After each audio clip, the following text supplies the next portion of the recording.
Hey, good evening, Gwinnett County. And all of Georgia. I am the president of the NAACP Gwinnett County branch.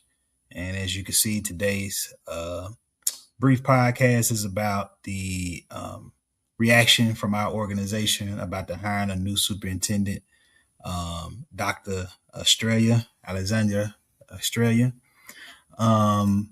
So before we get into that, I want to just do a couple of quick announcements. I'm sure this podcast is pre-recorded, so not sure if House Bill 369 is still at the governor's desk, but if it is, please contact him to veto that bill at phone number 404-656-1776. Again, 404-656-1776. So please reach out to the governor's office and ask to veto that bill. That bill is a bill that pretty much takes away local power from voters in Gwinnett County by moving all of the county elections from a November election where there's anywhere between 48 to 53% voter turnout, moving it to a May election where the voter turnout is only about roughly about maybe 15 to 20%. So you're going to have a very small voting population that's going to be participating in that. And we certainly want to make sure that we veto that bill because, again, this is just another tactic by those who are trying to undermine the will of the voters, not only here in Gwinnett, because that bill not only affects Gwinnett, it affects DeKalb, Cobb, about 5 metro Atlanta counties, which are overwhelmingly counties of that are overwhelmingly Black counties and counties of color. So we want to come out against the bill. We know this is another form of voter suppression by the other side, and we just need to make sure we stay vigilant against things like that. So if the bill has not been signed into office by the time of this recording and you all are watching this live, please call 404-656-1776 between 8 a.m. and 5 p.m. Monday through Friday, which is the governor's office, and tell him to veto this bill. We definitely feel it's unconstitutional. So if the bill is not vetoed, then there will be lawyers, and I'll leave it at that. The blood drive, I want to thank first of all, thank Hopewell Baptist Church, Pastor Shields. I want to thank all of the volunteers that participated, the donors that came out and gave blood. It's a very successful event for our very first blood drive as an organization in some time. Like I said, thank you for all the volunteers that came out and helped with the setup, gave out information about the organization, as well as some mental health information that was passed out at the event. And thank you again to all of the donors that came out, the walk-ins, those that registered. We are looking to do that again in August, a date and time to be determined, as well as location. So at this time, I won't belabor the time. We'll get into it with a couple of other videos from the emergency call meeting that was done this past Wednesday to hire the new superintendent. And so I'm going to, at this time, bring in the room Second Vice President and Education Chair Cox with me as we go through these different videos. So let me get a couple of the videos loaded in here because I did not have some of them preloaded. So let me do that now while it's here. Get that into the room here so we can go through each one as we kick things off.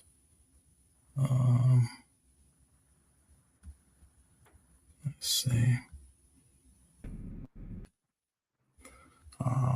So we're going to start with board member Rachel Stone out of District 1 as she talks about the hire amongst a few other things. And me and second VP and Education Chair Cox have just react to some of what was said in these videos. And we're highlighting the board leadership mainly because the board leadership look like us. They're supposed to be beholden to our community.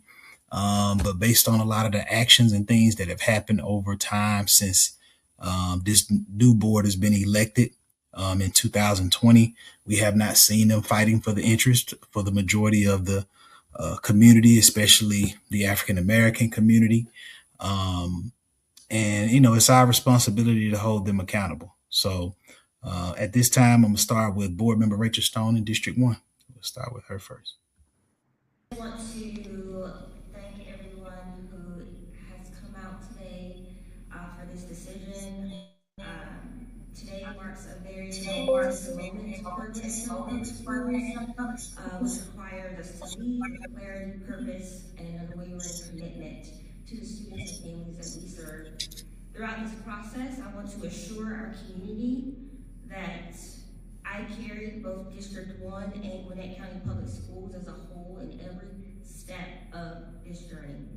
I carried my experience as a recent GCPS teacher, what I have seen in our schools as a board member, and what I have heard directly from stakeholders across the district. Every deliberation, every meeting, every conversation with candidates was grounded in that responsibility. This was not an easy process, and it should not have been. It was thoughtful, deliberate, and rooted in doing what is right for our students and our community. So to District 1 and to all of Gwinnett. So just brief reactions to that video. For me, she thanked people for coming out. As you can see, there's nobody there. This meeting was held at on a Wednesday at 8 o'clock while school buses were still running. To me, that seemed intentional by the board. Like I said, the only person, as you can probably see, there's a young lady sitting in front of me, but you can't see me, but you can see her in the camera shot. Outside of her, myself, and Education Chair Cox, nobody else was at this thing. So I'm not sure when Board Member Stone thanking people for showing up. I guess she was talking about just us three, because certainly when you schedule it at a time of the day that you did, which was very similar to when the previous superintendent was removed, you have no true intentions of being transparent with the public or wanting to hear from the public about your decision making by putting it at a time that's inconvenient for people to show up. I think, John, you got anything else to add? You want to go to the next video? I said we go to the next video. Okay.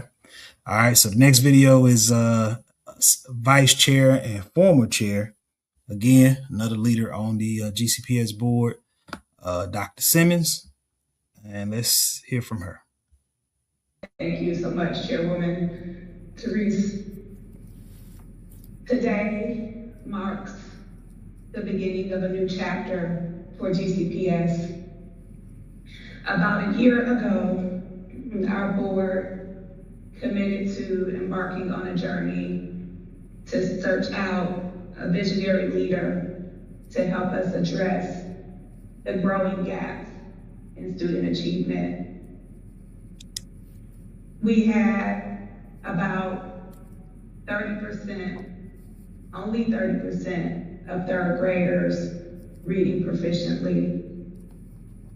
We had a growing gap between the performance of our white and Asian students compared to our other student groups. Our multilingual learners, our special education students, our Black students, our students living in poverty, were all showing that they were not progressing at the same rate as other students. Our board deeply believes in helping each and every student reach their full potential. And so we chose to embark on this journey of a visionary leader, an instructional leader, someone that demonstrated success closing gaps, who could bring that same insight, that same competence, that same commitment to students furthest from opportunity to help ensure that all of our students are achieving success. I appreciate. Okay. So let's unpack that. Floor is yours, Education Chair Cox. Okay, before I get into responding to the remarks she made, let's just make sure the community knows that the NAACP has bylaws for how each committee is supposed to be run. And it gives us core objectives as to the things that we're supposed to be looking for when it comes to education. There are 5 core objectives. Seek to eliminate segregation and other discriminatory practice in public education. Study local conditions, which means to research and study educational conditions specifically affecting minority groups in the local area. Investigate systems, which means to conduct investigations into the public school system, including school zoning and boundary changes.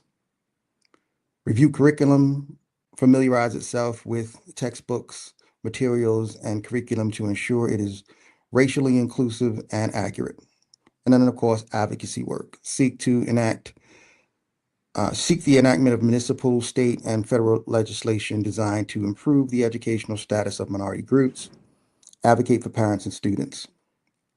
So that's our directive when we're dealing with the school board, statements that they make, things like that. So we're taking the information they put out and we're running it through our core objectives and making sure that it will be effective for our students. So with that being said,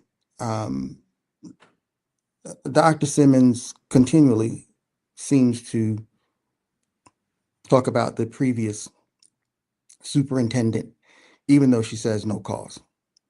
So she continually drags him in to these discussions, or as if it's an excuse for what it is that they're doing. When she talk about these numbers that she's talking about a year after COVID. These are the numbers that she's looking at. And those numbers are middle of the road for every county, nearby county at the time. So our average 3rd grade proficiency numbers, meaning the number of kids on 3rd grade level, at that time we were at 46%. 46% is in the middle of the road of the other counties. Let's see. The cab was 35 to 40% overall.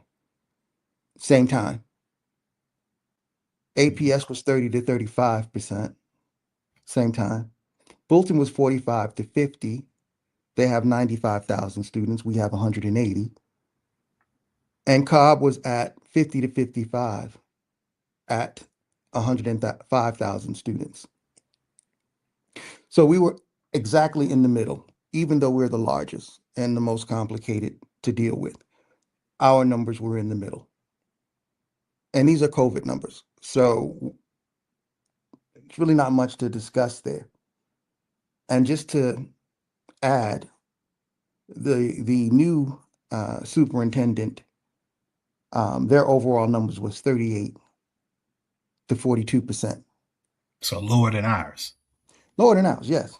Yeah, And because one then of the now, things she said, she was hired because she was closing gaps of success, demonstrated success in closing gaps. But go ahead. I don't mean to cut you off.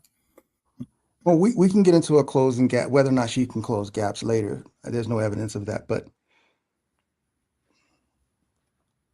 so what Dr. Simmons was saying, the numbers that she quoted weren't overall numbers. They were numbers that have been disaggregated to indicate blacks, in particular, because 30 to 35% would have been the number for black students at that time, disaggregated for black students at that time. Hispanics in GCPS was 35 to 40%.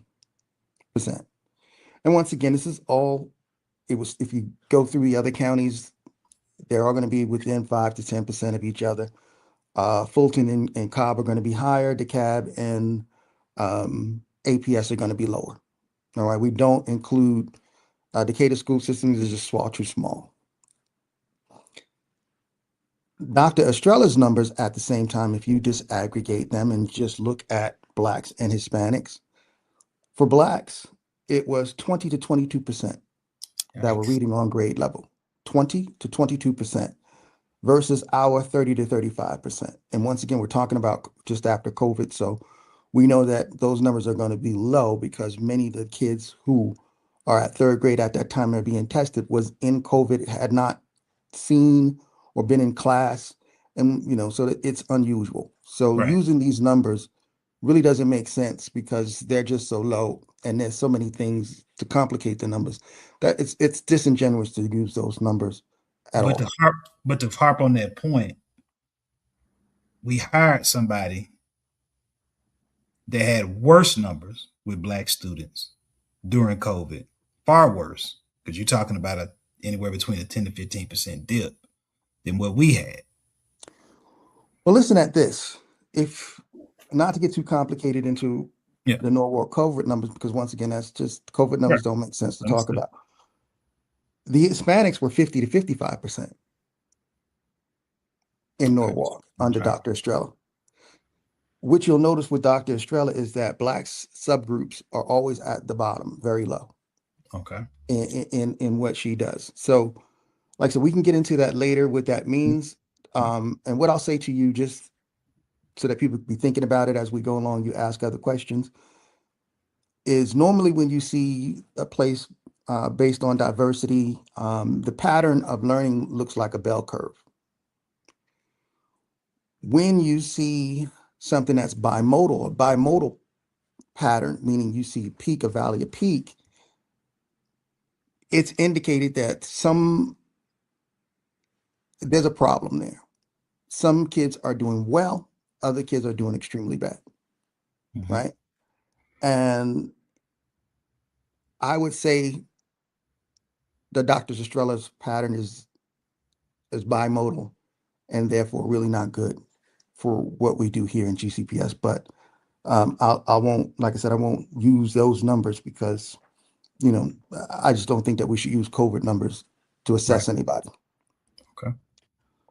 Other than that, when it comes to what Dr. Simmons was saying,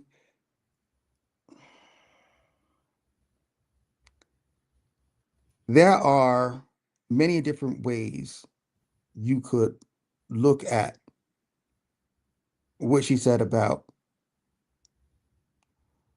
Dr. Watts. One, you would think about everything that was going on that had nothing to do with instruction, meaning you have this large school district and you have to manage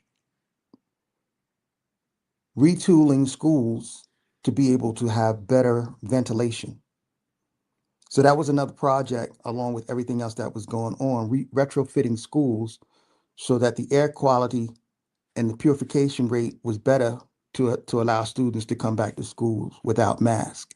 So a whole Mm-hmm. lot going on around mask at that time, It you know, was. and a whole uproar.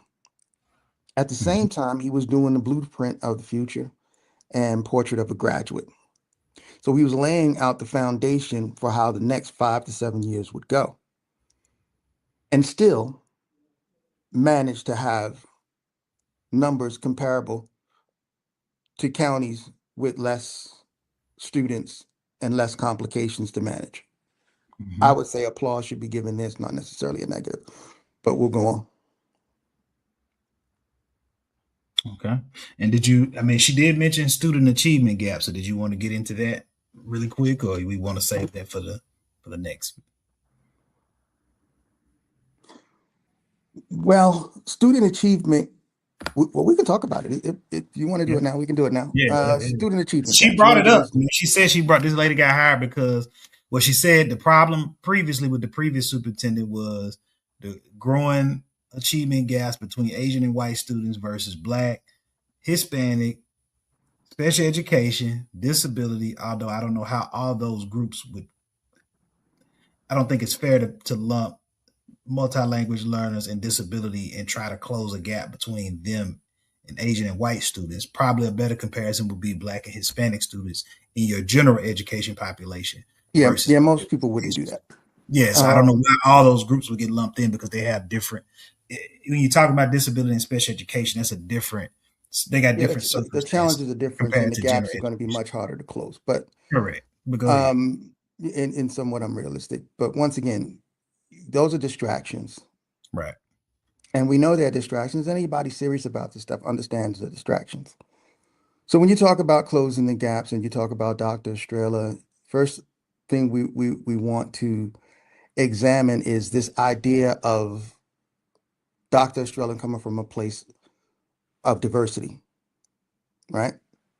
So in order for you to have these gaps to close, there have to be some diversity there to work with. Dr. Estrella doesn't come from a place that's diverse.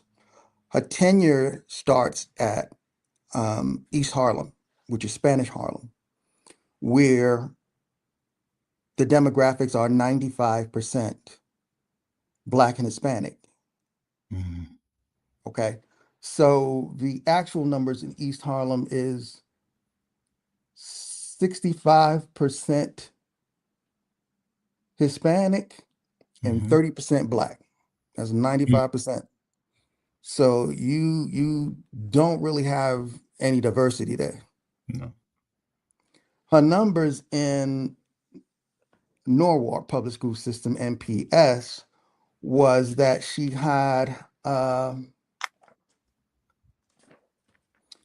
those numbers on a different page. Norwalk. Yes. Her numbers were 57% Hispanic, 13% Black, so that gets you to 70, 23% white, and then 7% roughly of others, Mhm. right? So you can consider that somewhat diversity, but 57% and 13% means you have 70% minority. Mhm. So one was 95, one was 75%, Mhm. right? So no real diversity there, and predominantly Hispanic in both places, Mhm. right? So what are the gaps going to look like? In East Harlem, we'll start in order of her tenure. In East Harlem, it was an apples to apples situation. There weren't any whites there, it was just Blacks and Hispanics pretty much. Like I said, it's 95%, so it's really not, Right. there's not a gap to talk about, right? Right. Except for the fact that there are gap between subgroups like or minorities. Right. So the gap that you see is between Blacks and Hispanics. Okay. Mhm. And then the overall gap, not from inside of the district, but the overall gap against the rest of the community or the state. So what Okay. white people are doing across the state, not necessarily in your district, but Right. across the state. So when you look at that, apples to apples, her students in East Harlem did very poorly under her leadership. So numbers in terms of their numbers in terms of how they did on exams and things like that, they hovered around 20 to 30%. I'm trying to look for the exact numbers. Let me make sure I have those written out for her exact numbers. Okay. And to touch on something John mentioned earlier about when Dr. Simmons was doing the breakdown of the numbers, the biggest thing he was trying to say was instead of giving GCPS numbers for third grade literacy rates, the entire number, she did the subgroup for just Black students. And that's not a fair thing to just point out. If you're going to talk about GCPS as a whole, you don't use a number of a subgroup to make a point.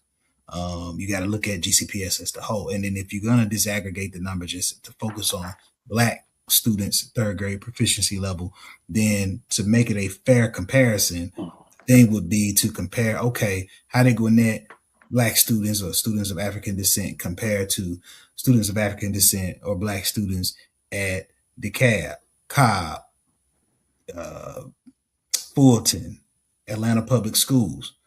You don't compare our number as a subgroup of Black students to the whole number of Atlanta, of DeKalb, of Cobb. No, if you're gonna go apples to apples, then compare what GCPS whole number, including all of the different races, and not just cherry pick numbers. Don't play with it. Look like a little word play and playing with stats right there. I think John, you got Yes. your stuff, so you can go Yes. ahead. Okay. So in East Harlem, Dr. Estrella's tenure goes from 2023 to 2020. Mm-hmm. And at that time, she is lauded for having a growth or closing the gap, supposedly, by 22%, right? So now we need to look at what that actually means. In East Harlem, they have levels like 1, 2, 3, and 4, 1 being the lowest. So 1 would be a beginner in GCPS. 2 Mm-hmm. would be our developing level. 3 would be proficient, meaning on grade level. And 4 would be distinguished, right? So in our language and in what they say in their language. Her 20%, 22% growth over 7 years was going from beginner to developing. Mm. You understand what I'm saying? Yeah. She only So went to a level 2. yeah, you went from Gotcha. 1 to 2. Right. You didn't make no dent in proficient. You didn't Right. make no dent in on grade. You went from 1 to 2. Now, if you just tout it as 22% growth, it looks like, wow, you were able to move the needle. Right. You went from beginner to developing. You Right. didn't move the needle, Right. not in any major way that would count. So I don't know if anybody would, really want to laud that, but that's what they were lauding. Her her numbers were so bad that 30% of the students in her district moved to charter schools, Mm-hmm. right? So East Harlem is a place where they started and piloted school choice. So you vote with your feet. If you don't like the school system where you're at, you can go to another one. You can go to one of the charter schools that are available. Mm-hmm. The available school that would have been apples to apples to her in terms of the level of students in the neighborhood would have been Success Academy, right? So you can look up Success Academy. There's Success Academy 1 and 4 that are in her district. And so a lot of times, because of the way New York is, students who are at a charter school may be in the same building with the kids that are going to the public school. They share the same facility. So Mm-hmm. we're talking about the same 95% minority, the same economically disadvantaged kids. We're talking about the same prototype, apples to apples. Mm-hmm. In her school, their proficiency was like 15 to 20%, Mm. very low. And in the charter school, it was 89 to 95%. Mm. And this So the is charter English school, and math that you're giving these numbers for? yeah, these numbers are for ELA and for math, Okay. right? So the same students from the same community, often in the same building. Only thing different is leadership and strategy. One set of kids under her leadership are performing below 40%.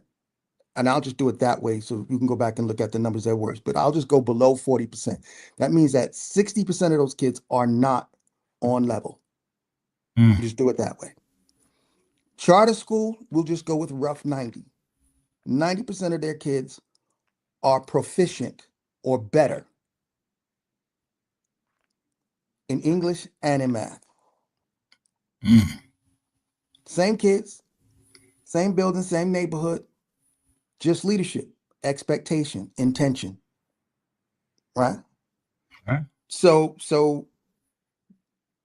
that's her Harlem experience, and that's where they call the 22% growth from. Remember that Then we growth went from was level 1 to level 2. from She from just level one to level two. from And terrible and to and we and the trying to the develop. goal, the goal is proficient on grade level. Right, right. Like I said, I don't know if you celebrate below that, but I guess the needle has to move. But once again, the way you celebrate it or the way you say it is to make it seem as if it was a big achievement. Right. One that's worth $135,000 upgrade in terms of pay. I don't know if it's worth that. So then we And let me. go, Oh, go ahead. Go ahead. You gonna do Norwalk? Go ahead. yeah. So then we go to Norwalk, and Norwalk's not that much better, right? Norwalk's demographics is different, right? We said in Norwalk, her uh, demographics were 57% Hispanic, 23% white, and 13% black. Mhm. And her numbers were horrible, right? So let's just do this. The way Norwalk works is they have their state um, their state unit of measure is the SAT. Let's put it that way. State unit of measure is the SAT. So at the they have a day that everybody takes the SAT. Mhm. And when they take the SAT, there's a benchmark in the SAT, right? So the benchmark in the SAT for math is I think 480, and I think for ELA or English and writing is 580. Those are the benchmarks. Her graduation rate was 95% or something like that for Black folks, and I think maybe 92% overall, but it was high. And there, they only reached 15% Mm. proficiency or hit the benchmark, but with 15% in math and 24 or so percent, approximately 24 or so percent in ELA or in English and writing. Wow. So that means you have all these kids graduating and they can't read and Mm. they can't write. So Mm. when you talk about student centered or you talk about gaps, what gap if you're closing if we're talking about 85% of the kids can't do math and 70% of the kids can't read? Once again, how do you justify paying someone $135,000 more to come to a larger school, more diverse, and do a job you've never shown that you could do? Mm. I don't know. But those are the numbers. And the thing that bothers me is, and I said this in the Gwinnett Daily Post last year, it seems to me, and you know, I don't think this board is capable of hiring um, a true quality candidate. And I'm not knocking Dr. Estrella. We only talking about numbers, right? This is no knock on her as a person. Whether we feel like or anybody feel like she's qualified for the job or not, we all wish her success because we want success for our kids. And I can't knock anybody for getting an upgrade and coming to a larger school system because this can open doors to other things. So it's a great opportunity to take advantage of. However, I question whether the board can hire, a rock star candidate. Again, we go back to there's a charter school in the same school district as the school she was at East Harlem. Were any of those candidates interviewed? Again, we don't know. We're having this podcast discussion because the board, refused to, have the top three finalists rolled out like they said they would. And instead, like they did when they removed the previous superintendent, They did what they wanted to do after putting on this dog and pony show for the last 12 months and hired who they wanted to hire behind closed doors when nobody at a meeting when nobody can show up and voice their either cheer the decision or boo the decision. So again, this is a board that is not beholden to the people after wasting a lot of time, a lot of surveys, a lot of town halls, only to take the decision in their own hands and hire who they want to hire. And again, the profile seems to be the same type of hire. Small school, much smaller students, much smaller budget. Her only difference between her profile and Dr. Watts' profile is she's a woman and Hispanic. He's a man and he's African American. And I'll say academically, Watts had better numbers coming out of Kent than she had coming out of Norwalk in terms of academic numbers. If you compare them head to head, Watts' numbers was, slightly better. I think you should add, when you say this, not to interrupt you, but I think it's important to add. Yep. One of the reasons why they chose Dr. Watts was because he had experience in Gwinnett. Yep. So he was an administrator, upper level, and had understanding of how Gwinnett worked. So it's not the same thing. You're not saying, hey, we chose somebody from a small district and so forth and so. No, he had other experience. And once again, it's about strategies, right? It's about how effective you can be with implementing a strategy that will lift all boats, right? And so one of the reasons why he was, and once again, we don't want to make this about Dr. Watts, but one of the reasons why he got into contract extension is because his numbers were going in the right direction. Right. He had built something that was raising everything up, not just focusing on one group at the expense of general ed students, right? So you start micro focusing on something, you create all these different programs like they did with for MLLs, and you get 6 different types of programs to use. You got 3 different programs used in the same building. And the West Ed people said, hey, it's not that you don't have all the programs. You don't need any more programs. You need to streamline things. You need to focus.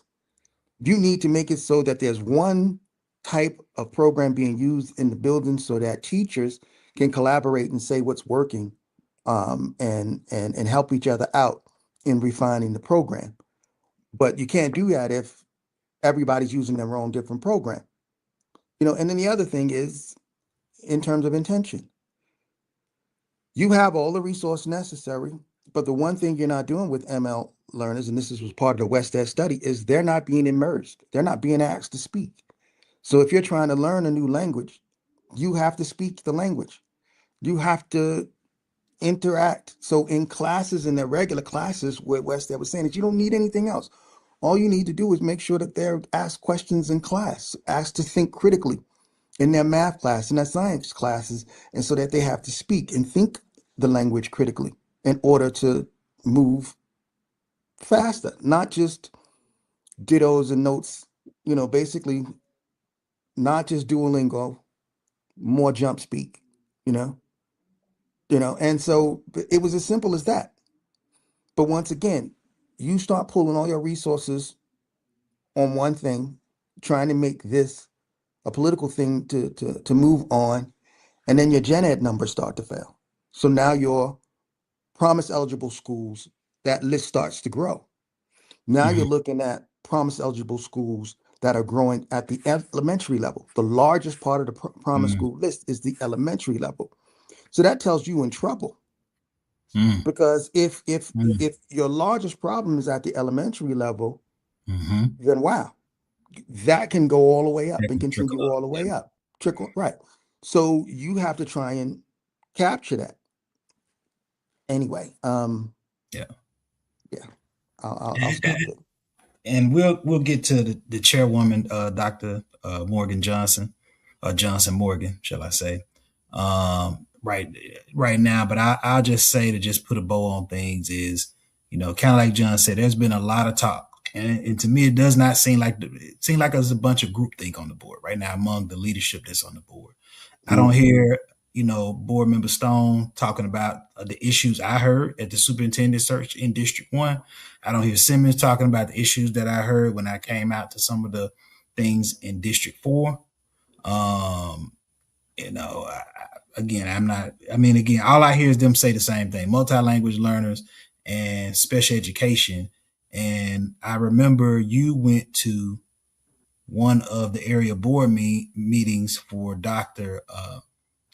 Johnson Morgan, and she didn't even know the ELL rate, which is something that somebody that champions multi-language learners so much. How don't you know the rate for GCPS when that's one of the most important sort of KPIs or key performance indicators to see if your school district's moving in the right direction when you somebody is championing it? I'll use one of your words. It seems like this is just poverty pimp. You just, beating a dead horse on something that truly you're not being intentional in terms of fixing, but you like to champion it because, again, this board has proven over the time that they've been in office, the different members, that they're very performative. Just like the superintendent church took a year, 2 budgets are being passed without superintendent oversight. It's very performative because you still ended up hiring who you wanted to hire. So why even get the public involved in to begin with? It was just a dog and pony show. But we'll get into that in the next segment. We'll hear final comments from Chairwoman Dr. Therese Johnson Morgan. This will align with our charge to ensure that we are closing gaps for our students, and it also reflects the voices of our community. Families, educators, students, and stakeholders use their voices, their time, and they participated in the process. They called for leadership that strengthens academic outcomes, builds coherence across systems, expands access and opportunity, and leads with integrity, courage, and care. And throughout this process, we moved with intention in how we communicated. At every phase, we shared updates with our community through social media, public posts, meetings, website, Parent Square, direct engagement, emails. We kept our families and stakeholders informed. We were really intentional and had robust conversations about transparency in this process. We worked hard to make sure that every effort was communicated with care, with transparency, and with respect for the trust our community placed in us. Our communications team worked tirelessly on every phase of the process to ensure you all were updated. We updated where we could, and we did our best to ensure that we brought our community along, and the selection of a sole finalist was part of the process of also respecting the current status and livelihoods of other candidates. And we had to hold and honor what they wanted and what they needed. And so this process is a reflection of respecting the needs of our candidates. I'm glad it stopped right there because I was really getting ticked off. So let's just jump into it. First of all, I don't know no employer where the interviewee can tell the interviewer how to conduct their hiring process. So when Dr. Morgan said that they had to respect the candidates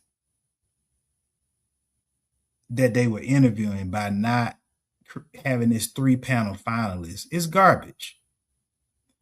Typically, when you go conduct an interview, for most of us, all of us who are adults, been on job interviews, they're going to call your employer and verify your employment. So your employer is going to know you're interviewing for another job anyways, right? So this is no different.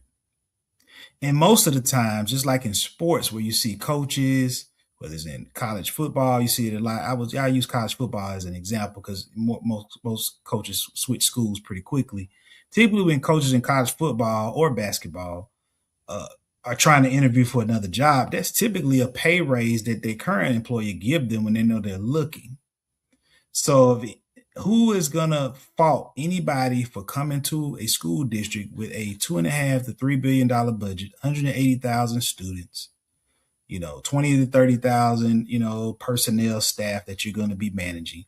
It's an upgrade for anybody around the country, unless you're coming from like New York City public schools or Chicago public schools or something like that, or Los Angeles public schools. Nobody's going to fault you from coming from a school where you may only have 30, 40,000, 20,000 students and going somewhere where you got 180,000. If anything, that may make them see the value in you, that a school that large is interested in interviewing you for a superintendent role, and that may get you a pay bump where you at. So that line that Dr. Morgan gave is garbage. It's absolute garbage. The bottom line is the chairwoman was always going to hire who they wanted to hire. It had nothing to do with respecting any candidates, because as the employer, you set the terms of how the hiring process is going to go. So if what she's saying, let's just say it's true, let's take her at a face value. So then why did you lie to the public? Why did you have the Alma group spend months telling the public it was going to be a 3-person finalist, and then privately telling candidates you weren't going to put them on display, that it'll just be a solo finalist? When did that change? I sent the email to the Alma group 2 weeks ago asking for an explanation on why they changed the process at the very end, and they said they had to speak to board leadership and they'll get back to us. I have not heard from board leadership or the Alma group. So, Dr. Morgan, that's garbage.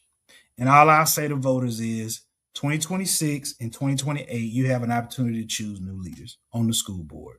Please choose wisely, because our kids, our property values, the school district as a whole, teachers leaving is at stake. Because I've talked to a number of teachers who are not happy with this current board, haven't been happy over the last few years with some of the decisions they've made.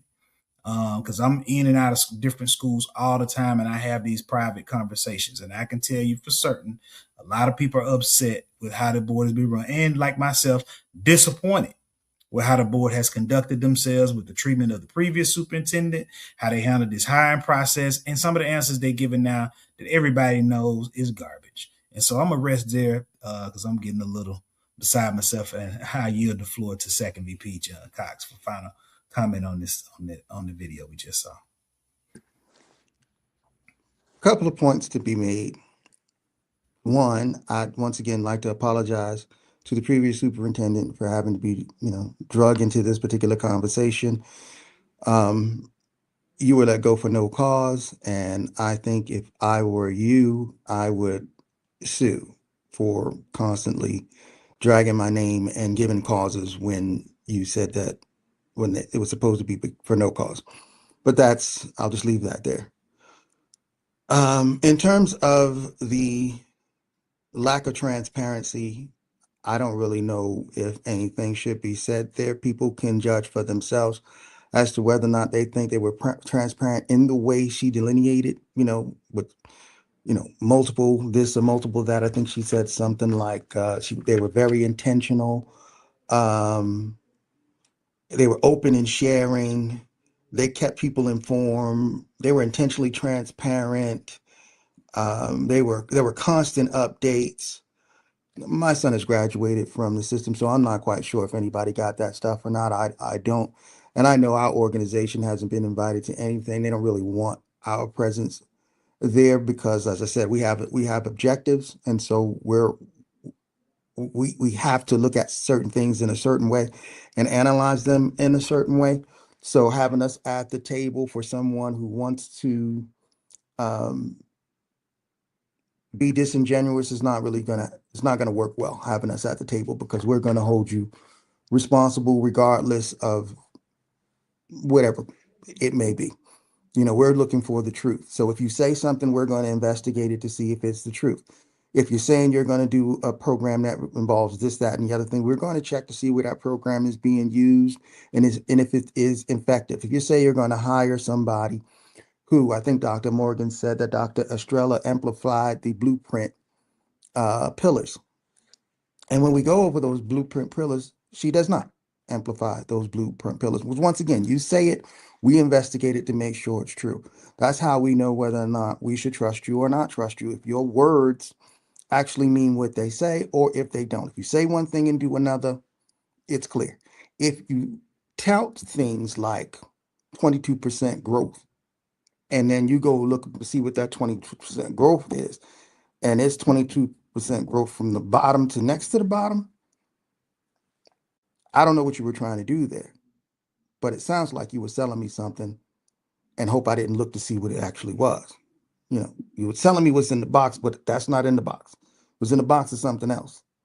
But you're technically telling me, but it was 22% growth, but 22% growth at the bottom. Okay, so we'll leave that there. So you say empathy. Empathy is a pillar of the blueprint, and this is what we want, and this is how we're supposedly designing our district to be. She was sued for harassing someone with a disability, and they settled. The disability was, it was somebody on her staff who was high up executive. I don't need to say their name. You can look it up. It's public information. This person had third stage kidney disease and had to frequently use the bathroom as a result of that.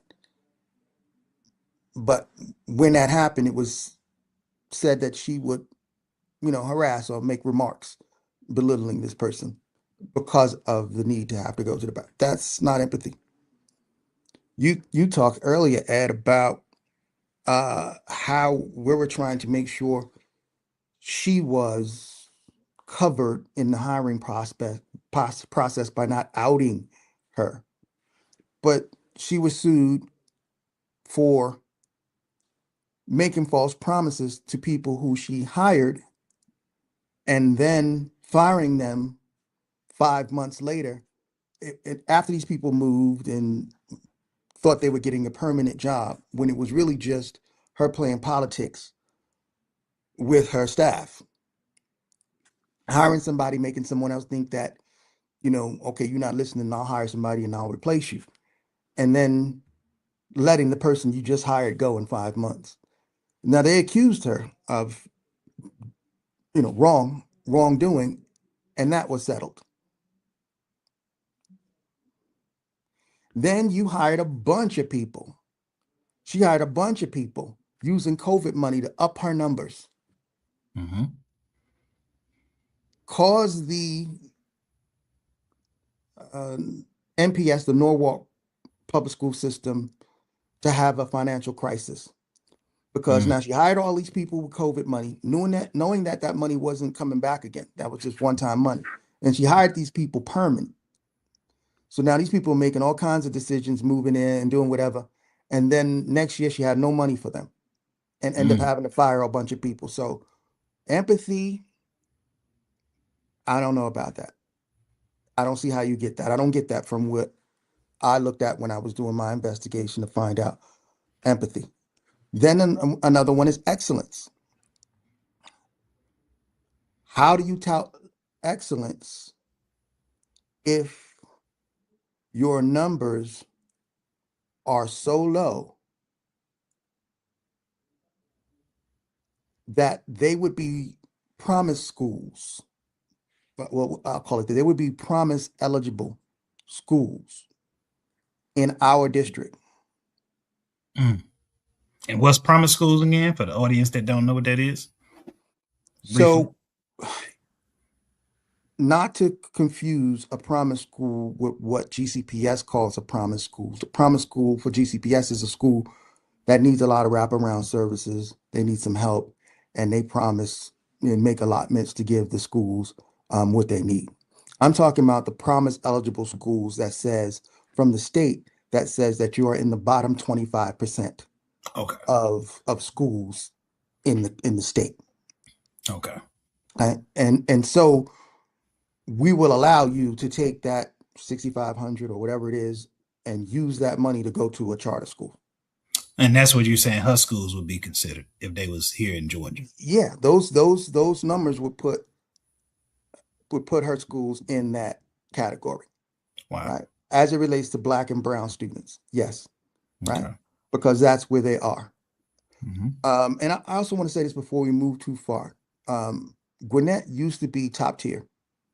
You Mm-hmm. know, they've moved to middle tier, and it's continuing to drop because once again, you're focusing on an area where you're not going to have much movement, right? But you're focusing on an area and you're not focusing on your gen ed students and keeping that group um, moving in the right direction. So they're falling in terms of competency Mm-hmm. because you're not focused right. That's why leadership matters, right? That's why leadership matters, right? You can't pick someone who has no track record of making the type of gains you need unless you're picking, like, let's say Trump picks. He's picking people for loyalty and control, not necessarily for competency, because otherwise it doesn't make any sense. And I'm not going after Dr. Estrella. I don't know her. I'm just looking at the numbers. I would have loved to have been able to have this conversation in a small group, meeting the candidates and ask those questions at that particular point in time, but I didn't have that opportunity. So the only way to share the information that I have without asking is to do it in this particular format. So it is quite disturbing. So excellency, I don't see that. You can't graduate kids with 15% on your state measure. This is the state measure that you are being held to. This is the accountability you're being held to by the state of Connecticut. You can't graduate kids with 15% uh, competency in math, where 85% of your kids, will just put it that way, 85% of kids don't pass the competency test, but you're graduating them at 95%. Mm-hmm. Where 70% of your kids can't read. Mm-hmm. That's not what we want. I don't want that. I don't think that merits $435,000 a year. I don't understand that. I don't know how you pick that, but they did. So that's not excellence to me. Yeah. Equity. Black people, you really only had two groups, two subgroups for the most Mm-hmm. part, Black and Hispanic. And Black people were always At at her the bottom. at her old schools, Norwalk and East Harlem. You said it's At, mostly at black and Norwalk and Hispanic. East Harlem, Yeah. correct. Let's just go to Norwalk. This is most recent, since we beat kind of East Harlem up. In Norwalk public schools, Black people accounted for 13% of the student population, but Mm-hmm. they represented 42% of the suspensions. It's almost half. Man, 42% of the suspensions. Mm-hmm. And this is what's interesting about this process. And this is the question I would have asked her if I had an opportunity. How did your central office strategy, where no kid could be suspended unless it was proved by the central office, how did that affect the numbers that would normally go to the Office of Civil Rights? How did that mask, right, who was doing what? Because it seems like you picked who was going to be suspended. So a principal just couldn't suspend somebody. It had to go through a central office, and then they decided whether or not that person was going to be suspended. So then when the numbers start to show that 13% of the population is 42% of the suspensions, it starts to look like you're picking and choosing who you're suspending. Mm-hmm. That don't have to be the case, but that's the question I would have had to ask because, once again, our core objectives are to make sure that there's no discrimination. But when it's that lopsided, you have to explain that. And we've hired somebody who hasn't explained that. We had a problem with overly punitive. Yep. Um, Dr. okay, Wilbank. so Yep. right, Mm-hmm. we had that problem. We don't need to put that back. Right. We're moving in the right direction slowly, but we don't need to put somebody back in a leadership position that thinks that that's okay. That's how you do it. You suppress the numbers, and then you pick and choose. Mm. So I don't know. I would have liked to get an explanation on that when it comes to um, how, and then explain to me, even your COVID numbers, explain to me how 20 to 22% of Black kids are on third grade reading level after COVID, but 50 to 55% of your Hispanic kids are at or above third grade reading level. Mm. How is that big disparity there? This is, once again, we're talking about equity. How is that big disparity there? How did you accomplish that? You know, and then when it comes to effectiveness, once again, I'll just go back over it. 92% of your graduation rate, with 15% competency in math and 24% competency in ELA. What are you preparing the kids for? Mm. Mm. And that's 15 and 25 or 24% out of 100, right? Correct. Right. That's the SAT benchmark, right? So I think I explained it. The SAT benchmark is 430 in math and 580. That means that if you reach those, they'll say, okay, you can probably go to a 4-year school and not need remedial help, right? Anything lower than that, you need remedial help, right? And so that means you're really not prepared, right? Right. And like I said, it means you can't you can't read and you can't do math. So you're not prepared for success. We have a program called the Portrait of a Graduate, and we're supposed to make sure our kids are prepared. This particular person, there's no place that shows that she's capable of doing that. She doesn't have the numbers that show she's capable of doing that. I'll give you a number where we talk about gaps, right? So we're diverse and we have these gaps at different schools. You can go up and look at the CCRPI numbers, and you can look at what targets are for ELA, elementary ELA targets. In January of this year, they posted the ELA targets for a difference between Blacks, Hispanics, and so forth and so on. Blacks were targeted for ELA at 65% or something like that, and Hispanics at 51% or something like that. And that was the target. Whites were at 90%, Asians were at 90%. Mm-hmm. So the expectation was 90% for whites and Asians.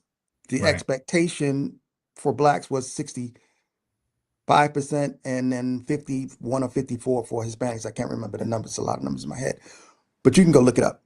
And you can just look it up from their work session slide. Just look at the slide and see what it is. These are their numbers. Now, to be fair, GCPS doesn't stake the numbers. The state kind of goes off of what the baseline was and so forth and so on. But Mm-hmm. it's expectations, right? If you break that down school by school, what you see is if your intentions are to make sure that everybody's educated at the same level, then you have a really good school because everybody's educated at the same level. High expectations for everyone. Right. You can go to GOSA and look at North Gwinnett. North Gwinnett, all of the targets are high numbers and they're being achieved. Mm. So if you wanted to find someone in the school district capable of doing the work that we need, you can go talk to people at North Gwinnett. How are your kids how did you close the gaps? How come all your kids are up in the You're talking about as 90s? far as hiring somebody for superintendent, they could have plucked somebody out of North Gwinnett High School, maybe the principal or Yeah, assistant if you're principal. looking for somebody who can do it and who can do it in these conditions. You already have people that can do it and do it in these conditions. Mm-hmm. So why would you go someplace else and find somebody who's never done what you're asking them to do? Mm. And Mm. then tout numbers like they have, and when you go look it up, those no, you didn't. 22% growth. Remember that 22% growth from Yeah, that's level what you 1 to said. level 2, from Right. what would be beginner to developer. That's 22% growth. That's what you're touting. You're not talking about proficient. You're not talking about Mm. distinguished. You're talking about moving from the lowest to the next to the lowest. Right. So it's like I said, it's disingenuous. There's no lack of transparency. And you're saying whatever you think you need to say to people who you think are not paying attention. And people are probably not paying attention because, they don't want the headache of trying to figure out the lies, That's what we come in the at. manipulation. And that's what yes. So we're not being hard on a system. We're asking the questions we are supposed to ask Mm-hmm. based on what we see. And like I said, it's not all the schools. It's 10% or 11% of the schools. But that number is growing because My the focus is GCPS. in the wrong place. Right. You have some schools that have been on that list for quite some time. So you've been in control for a couple of years now. You can't do it. And clearly you don't know what to look for when it comes to who can do it. Now, if that sounds mean, I guess that's fair. But I'm just talking about looking at the numbers and doing what it is I had to do to find that information, you know, and listen to people say something else about the person that sounds like the best thing since sliced bread, and that's not evident. That's not what's there. Right. That's not what we see. Like I said, and then integrity should be on that list as well, but it's not. But then you are a superintendent of schools. You should know all the rules, and then you get fined for selling a property to a subordinate, selling property to a subordinate. Mm. And your response to that is, "Nah, I didn't know I couldn't do that. I didn't know I couldn't do that." Okay. No one would let you get away with that. You wouldn't accept that from a subordinate. I didn't know I could do that. Oh, you mean I couldn't just leave school whenever I wanted to? I couldn't just, I didn't know I couldn't do that. Oh, okay. Well, no. You're the superintendent of schools. You're supposed to know what considers abuse or could be seen as abuse in terms of a power dynamic. Right. But then again, like I said, if you're making fun of people on your staff, if you're hiring people with no intention of giving them a real job, but it suits your purpose, if you're manipulating numbers and finances and refuse to be transparent about your financial situation, Right. meaning the Norwalk people who had to come in and buy and bail them out to the tune of a couple of $1 million. I don't remember the number of millions, but that to bail them out for the financial crisis created, you refuse to share your books to show how you got in that situation. So now you're talking about hiring somebody with, who's going to be controlling a $3 billion budget or have access to a $3 billion budget, who wouldn't share the information on how she made the mistakes to cause that financial crisis. And for that, you know, she keeps getting raises. She went from East Harlem at 180,000 to 215,000. These are public numbers. And then from that to Norcross Public System, which was 275 to 302,000. The 435,000 or 430 plus thousand to come to GCPS. And do what? Hmm? So like you, I may would have taken the money, thinking, okay, I'll go there and learn what I need to do, try to figure it out. But it's 2 years of $400,000, and based on the way they fired the last person, if I don't work out, I'm still gonna get my money. So why not would I go? Once again, I don't want to speak for Dr. Estrella, and I'm going someplace I shouldn't because I don't want to speak for I don't know her. But I'm just saying, if you know in your heart you've never been able to do that work, but like you said, maybe you would accept it. I'll stop there because Yeah. I don't want to try and read somebody else's intention or whatever. I want to stick to the numbers. But Well, I think at the end of the day, I mean, again, it's just like when you see in sports, you see a head coach take a NFL head coaching job, and it's kind of head scratching how that person got the job. You look at their track record, and you don't see anything there that explains why they got it. However, can you knock somebody for taking life changing money? I mean, or taking a once in a lifetime opportunity, whether they qualified or not? I would never knock nobody for that. Again, in sports, I typically will hold the GM and owner accountable. for hiring somebody that, the public sees is woefully unqualified for the position and may be in over their head. And so in this circumstance, I'm looking at the board. Ultimately, the board is responsible. The board lied to the people. The board is continuing to be disingenuous with their reasons why they did not offer the three candidates like the Alma Group said several times at different superintendent searches that would happen. And like you said, and not to interrupt you, but it's not just the Alma Group that said it. It was the board that told the but I'm just saying, this is what the we board, want. the Alma Group is the mouthpiece for the board. Both entities said it. Point being, like you said, and this will be my final remarks on it before we wrap up, we should have had an opportunity to ask some of these questions in an open panel, like we were told, to not only Dr. Estrella, but whoever else would have been part of that finalist list, to ask tough questions. We should have had time to do research on all the candidates, show up to these meetings, ask them questions, and not just the NAACP, but other organizations, all our partner organizations, the Divine Nine organizations, the other civil rights organizations like NCNW. So, UES, all these other organizations that's throughout Gwinnett County, Galeo, AAAF, we should have had that opportunity to look at the candidates that were available and interview and ask, look at their background, scrutinize their background like we did Dr. Estrella, and be able to ask questions. And we would have loved to hear what everybody's answers was to defend whatever some of the issues or problems that organizations like ours may have found at their last place. That would have been fair. That would have been honoring your word. That would have been keeping your commitment. I'm just going to use some of the words. That would have been integrity. There would have been transparency.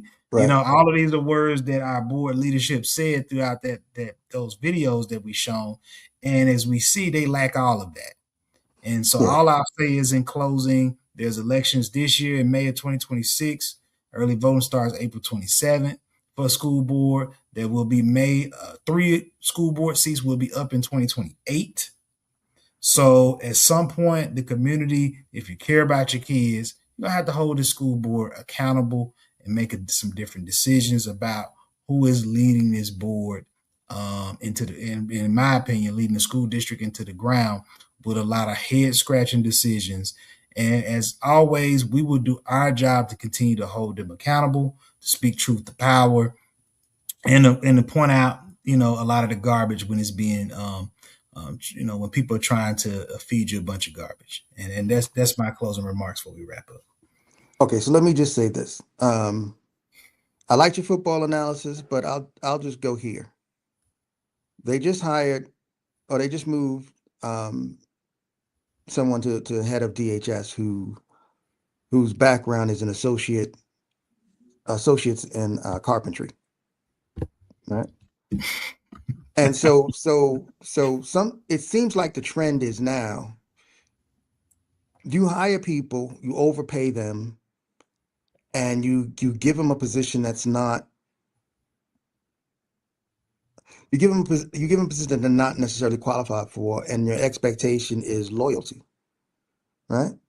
That's what it seems like. So that's what I kind of liken it to, and I'm not sure that that's what this is, but it lines up that way, right? And saying all the right things and then doing something else also lines up with the same strategy of those people who are doing what we're seeing being done now. They'll tell you one thing to get your approval, to get the budget, to make the moves that they want to make, and then use it any old way they want to and say, now that I'm here, I'm going to do it my way, and you don't get to say anything. They'll tell you we're going to have this, and then they won't let you participate. Right. That's what happened. It's interesting that you announced the person 14 days because that's what you had to do legally. You had to give at least 14 days, so you do it exactly at that time.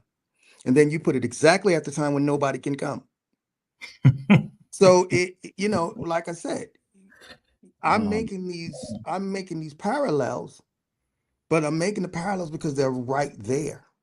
Right. How many times you say all the right stuff on paper and on your social media pages and then do something and then come up with something else to say why you couldn't do what you said you were going to do. Because the saying you're saying stuff is to buy you time. You're not investing or doing anything about that. You're saying stuff to buy you time so that you don't have to deal with any nonsense or any pushback until the day. And then the day of, you're making it say, oh, well, right? I'm literally say, oh, well, this is what we had to do. And then you go on another 30-minute flowery speech about some stuff. Hopefully you think that's going to hit and make people feel good. But people are really just like, oh, well, somewhat the same way they are with, the Angry Orange. They just are like, oh, well, Well, I feeling think it's like going they to be can't do anything. consequences. It's going to be some Well, consequences for him, and I think eventually it's going to be consequences for this board. But I keep do going. too, but it's how far you let things go, how many people get hurt in the process before you realize that they're not doing what they said they're going to do, that there's a problem and you should make moves to correct it. You should do things legislatively to limit that power and before things just go so wrong. And how long you watch the overpayment for things, misuse of money for something that's not worth it. It's like they did with a few other things that they overpaid for people who had no background in a certain thing. I'm all for giving a person a shot, but I don't believe you overpay, for not being skilled. But then again, you said that we'll leave it there, and I'm fine with leaving it there. And I hope that what we think, she takes this opportunity and becomes some person different than she's been before. And maybe, after meeting our kids and seeing things are kind of different here than where she's been before, that she doesn't continue with the same bimodal pattern. That's for you teachers watching. She has a bimodal pattern. She doesn't have a diverse pattern with the bell curve. She has a bimodal pattern. That's what the data shows. So I'll leave it there. All right. Our next general meetings, April 14th. It's been moved from second Thursday on April the 9th due to spring break to April 14th. Not sure we're going to be fully virtual at GJAC, but we will let you know. But it still will be at 7 o'clock. Just follow us on social media, on our social media pages to stay up to date on what's going on. We thank y'all for watching this pre-recorded recap and breakdown of another superintendent hire by GCPS. All the best to Dr. Estrella. Of course, I still got kids in the GCPS system, so of course, quite naturally, we all are rooting for you. But once again, like I said, to me, what will be a telltale sign for me is the superintendent going to stand up to the board when they're making decisions that don't make sense or could be harmful in terms of this decision making on the impact of all students versus just micro focusing on the subset of students? Or is the superintendent going to be just a rubber stamp for whatever the board wants to do? And that's, again, the superintendent is the CEO of schools, and their job is to run it day to day and think of the big picture. The board have their individual, well, I wouldn't even say individual right now. It's a lot of groupthink, but they do supposed to have their individual ideas about what they want as each individual board member, as well as their responsibilities controlling the budget and setting policies for the school. So we'll see if this is just a school district now where all the power is just funneled to the chair of the board, the current chair of the board, or whether this is a school district that's collaborative. So far, I've seen it just be one way, at least over the last 12 or more months. So we'll see. Stay tuned. Y'all have a great night. Thank y'all for joining us, and see y'all in these Gwinnett County streets.